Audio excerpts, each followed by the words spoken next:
just arriving to this practice.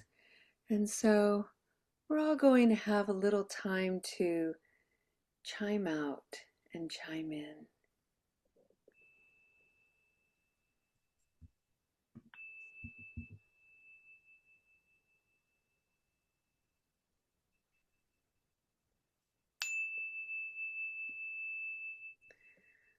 Welcome, everyone. This is Recovery Dharma. My name is Julia. I'm one of the facilitators in this extraordinary community. I'd like to share for you today a sentiment of loving kindness. And I've been making these little paintings.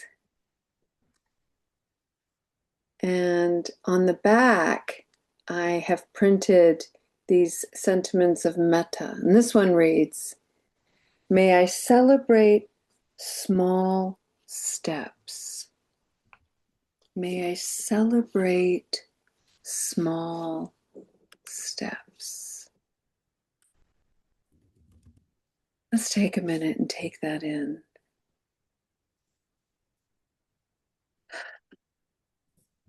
And let's just think about a small thing you did today. Oh, I can start and let you know that the first small thing I did was I got out of bed. And it's actually a big deal. Not because I struggle to get out of bed, but some people do.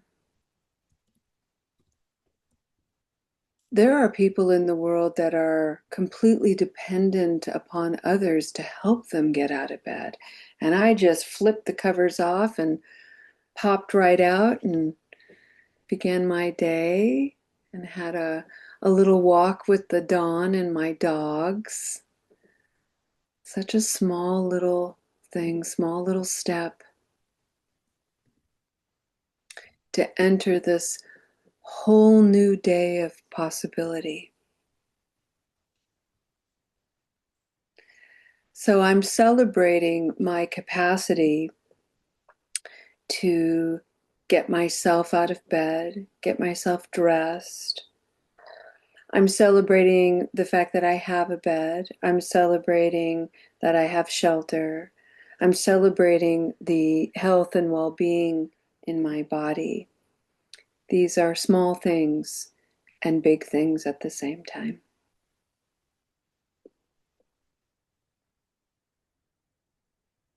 What are your small thing, big things?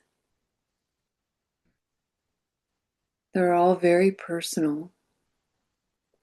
And let's just take a minute to examine, can you identify one small step that you did today that was encouraging, nurturing, uplifting, bright?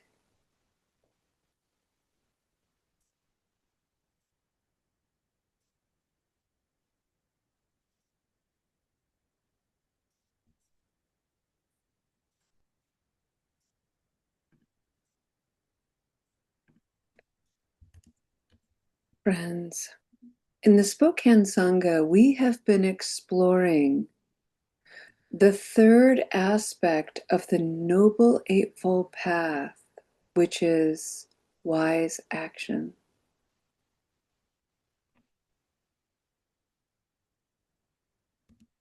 And we've been looking at wise action in a reimagined sense and examining all the ways that we're real.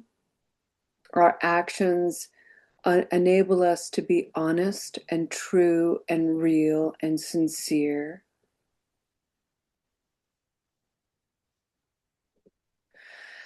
And also looking at the actions that lead us down the avenues of falsehood.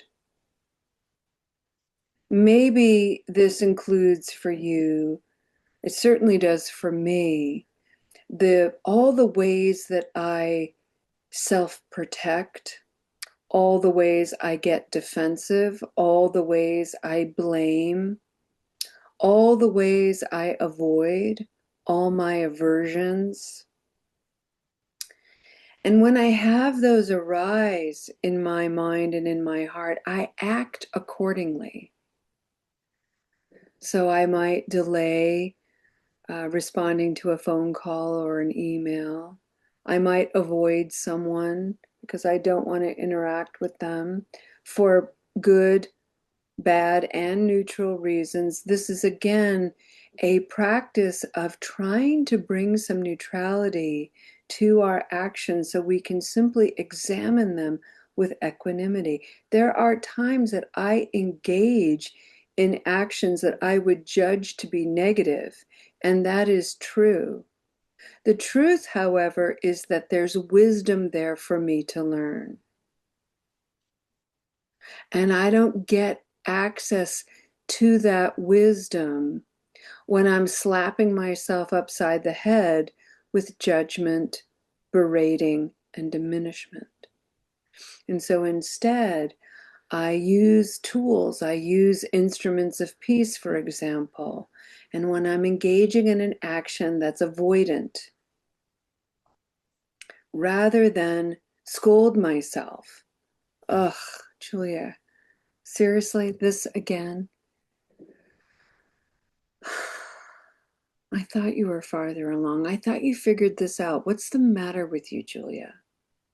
Instead of doing that, I just say, huh, wow, would you look at that? There I go. I'm avoiding. I wonder what that's all about. Can I be curious? Can I be friendly? Can I add to this false action, this false way of being? Can I add an action that feels more real? It's a practice.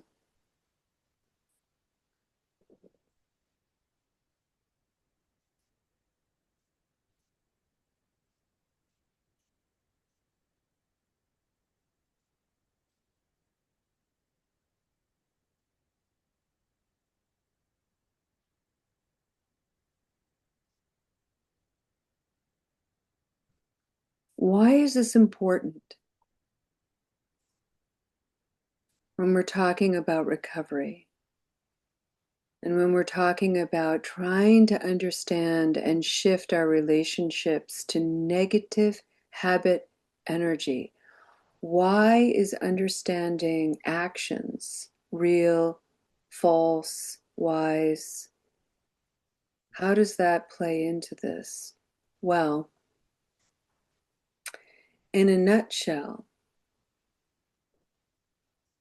if we don't take the time and prioritize the time to even be curious about our actions, then we're just going to live our days from one reaction to the next.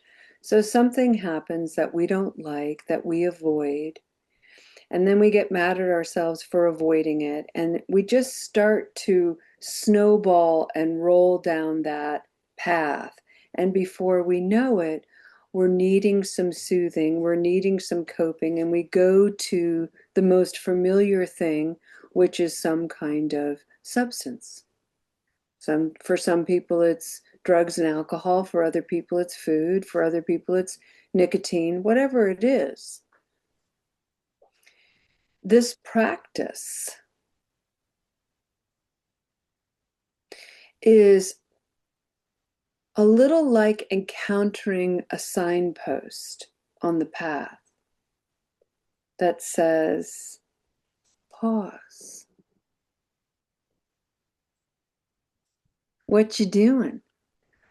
What are your actions? Take a look. Can you be real about them?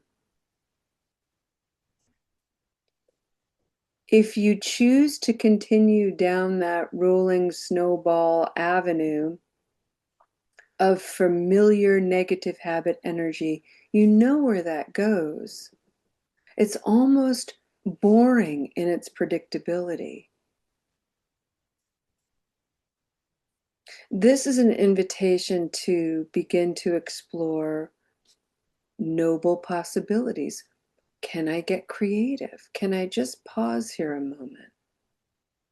And instead of berate myself for being avoidant or procrastinating or whatever it is, can I just remind myself, hey, wait a second.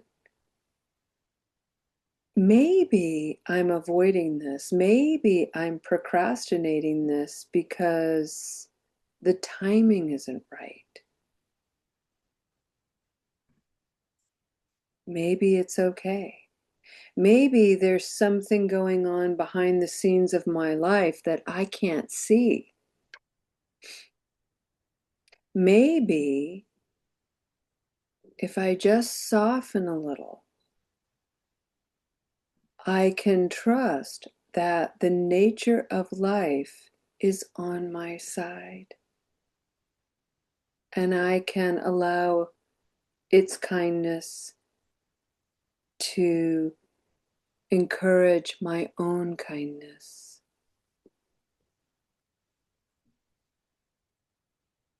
And maybe I can act from places of kindness in one small step.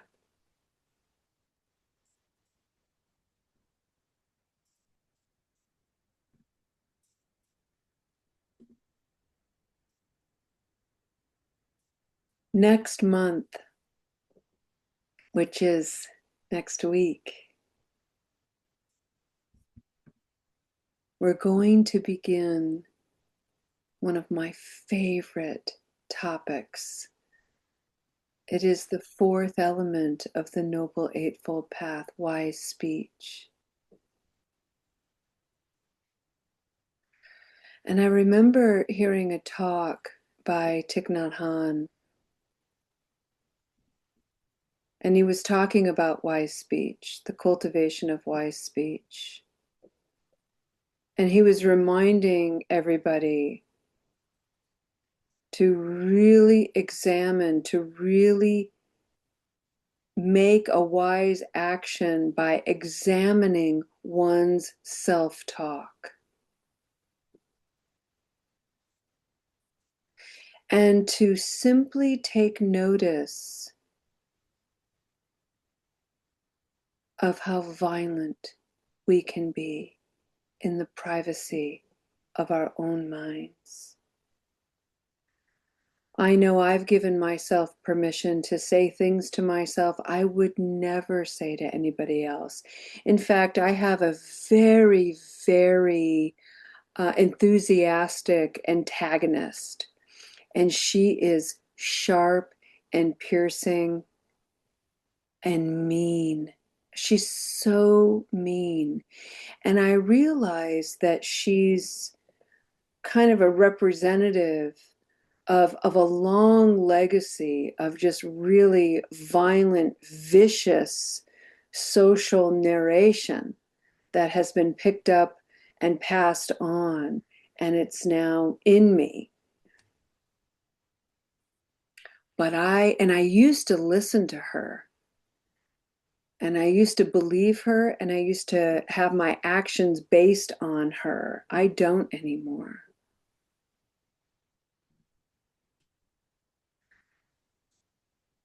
But she still arises in certain conditions. And it's always painful. Julia, why are you such an idiot? Ouch. So mean. Julia, get over yourself. You can't do this. You can't do that. You're not good enough for this. Wow. In no way is that helpful. In no way is that encouraging. In no way is that kind. In no way is that necessary. So that's what I tell her now. That's a small act to address unwise speech.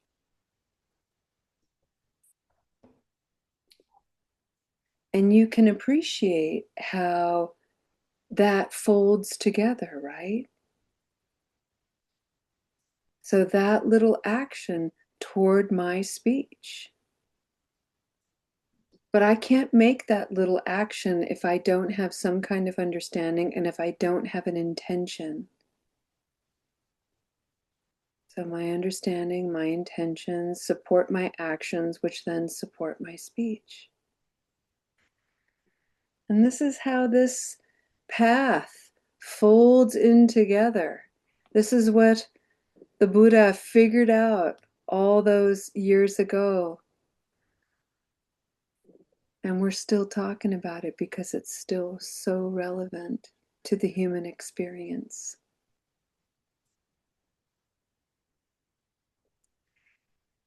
So let's take a few moments of silence and again review one small action you took today that added radiance to your life, that brought forward the possibility that's alive in the newness of this whole day. What small action, what small step did you take toward understanding yourself, toward cultivating an intention that encourages the alignment of integrity and an aspiration?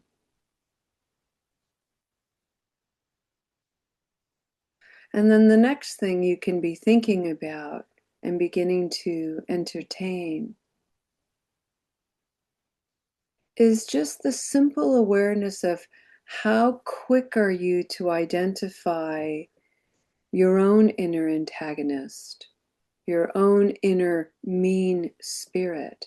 And rather than berate or hunt down or try to sever your relationship to that voice, can you simply let it have its presence and stand before it with courage and challenge its validity?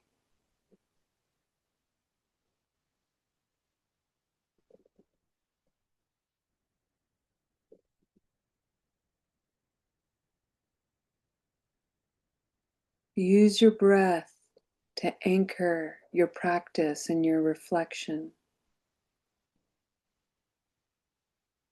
Breathing in and breathing out.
Friends, as we take a step toward the conclusion of this practice, I'd like to offer you a tool. And it's in the Satyaseva book on wise speech. There's a whole chapter about it. And it's something called a tee-up. And a tee-up is a very specific communicative device that we do all the time, and it's often really unconscious. But it sounds something like this. You know I shouldn't call myself an idiot, but I was such an idiot the other day.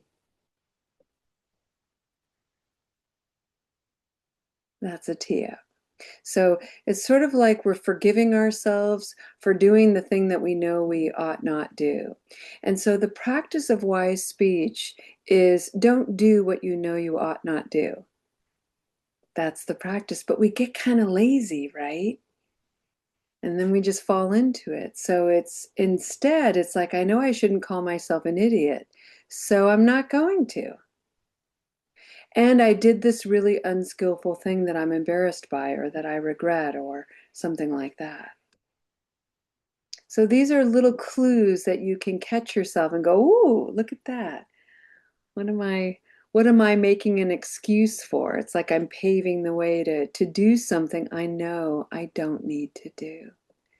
So this is another way we can cultivate some self-awareness. We can catch ourselves a little bit sooner, and then we can also apply some care and some kindness in order to shift these patterns that no longer serve ourselves or anyone. And this, my friends, is an extraordinary act of wisdom, of love, of joy even, and of kindness. Thank you for your practice, friends.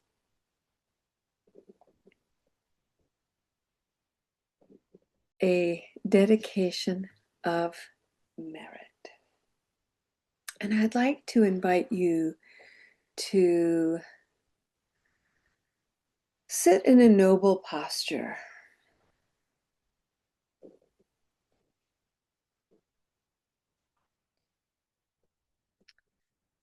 And I'd like to take a moment to dedicate this practice, the goodness of this practice, and I'd like to radiate it outward. I'd like to encourage my own being to become like a really still mountain lake, almost like a mirror.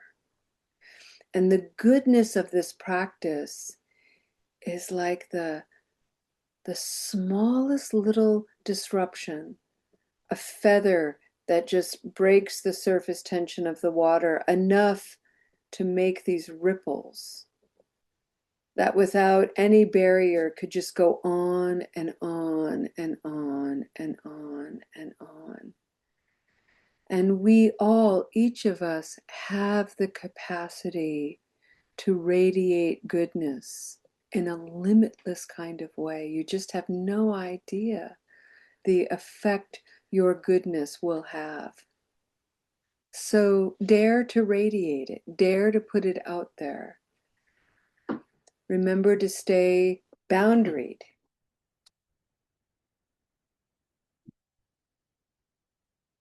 My friend Otto here is receiving your kindness. It's gotten so big. So put it out there. Put it out there in your eyes, in your smile, in the tone that you carry. Put it out there in the way you hold your shoulders and you lift your heart. Be fearless. And remember, do so in very small, intentional steps. Thank you, friends, for your beautiful practice. I hope you have an amazing afternoon and a most excellent weekend. And maybe I'll even see you on Sunday, 11 o'clock in the morning. Namaste.